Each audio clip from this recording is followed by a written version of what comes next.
Alright, I'm back. I was showing you that everything does work on this bike. Obviously, this button here for the horn is not stock. There was a horn button in there, but whoever had it before me, I don't know how many previous owners it had, whatever. It came to me broken. Never used it, never really, had a need for a horn. But if you do a lot of city driving or something, maybe you do. I don't. I live out here in the country, and people are generally nice.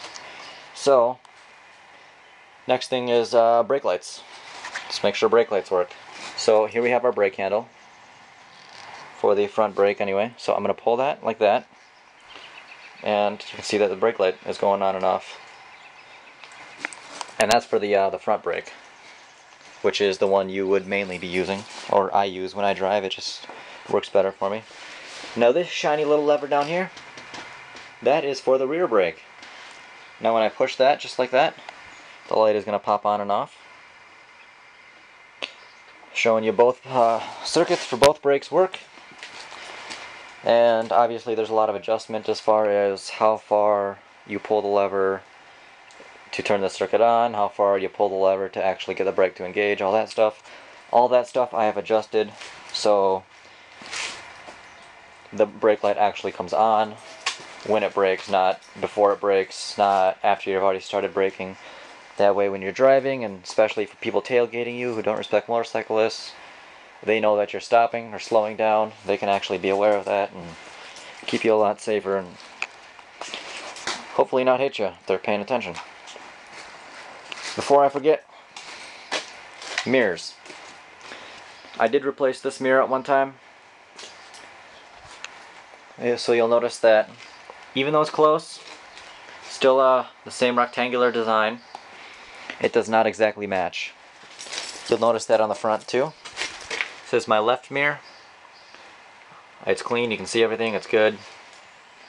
And there's the right mirror. Now this, I actually got a used mirror from a scooter dealership. And I picked out this one just because it said Yamaha on it. It came off something else that was a Yamaha. Or maybe somebody put these stickers on it, I don't know. But I liked it, and that's what it's on now. So,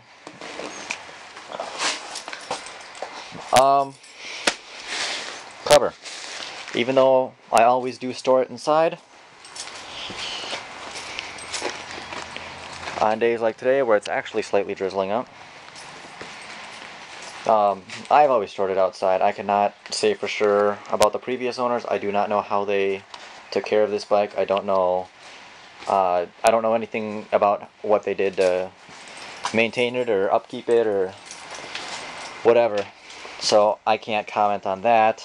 I can only comment and say that I've always stored it inside, and the only times I've ever actually parked it outside are when I'm actually going somewhere, to the grocery store, gas station, whatever. That's the only times I park it inside. Otherwise, it's always stored inside. That being said, there are a few times where I have parked it outside just because, something, maybe I'm over at somebody's house or something and they don't have an extra parking spot. Maybe it's in the city where they don't have a garage. But I always do cover it up so it's protected from, cars kicking shit up or stuff up, sorry. And sun damage and whatever else you're concerned about or whatever else may be out there flying around. So here's the rain cover I have. It's nothing spectacular. It was like 20 bucks at Target, but it works very well and it covers this bike. So, tires. Now I know when you buy a vehicle or look at vehicles or whatever, tires are an important thing to look at. A, because you want to know if they're in good condition, if they're safe, if they're gonna, not blow out on you in the middle of the road. And B, for future costs as far as replacement or repairs or whatever. These tires obviously are not going to be new, but I don't know how well you can see those valleys in there. They are not perfect, they're not excellent, but they still have plenty of life in them to get you where you need to go. And motorcycle tires are really not that expensive. They're not nearly as expensive as car tires because A, there's a lot less material to them, B, they're generally smaller.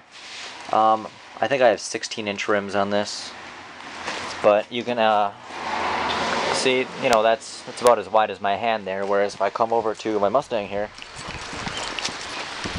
and we look at these, it's about, you know, even wider than my hand going across.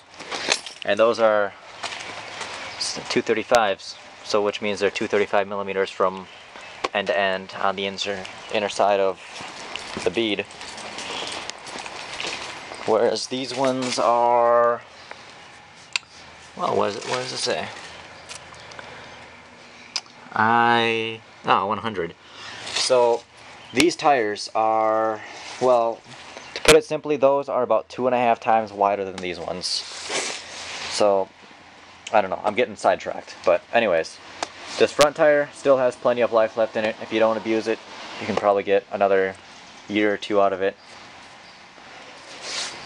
This back one, it's getting a little bit thinner.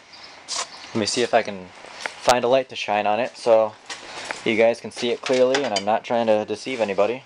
I'm trying to make it as honest as possible. There we go.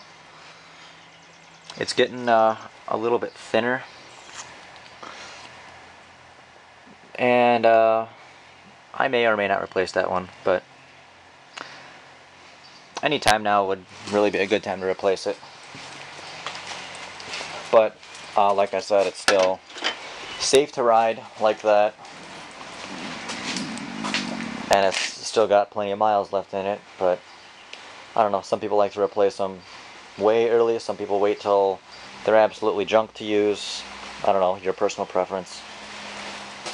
But too bad it's raining out, because I was actually gonna set up the tripod and zip it down some backcountry roads and actually show you guys it's driving.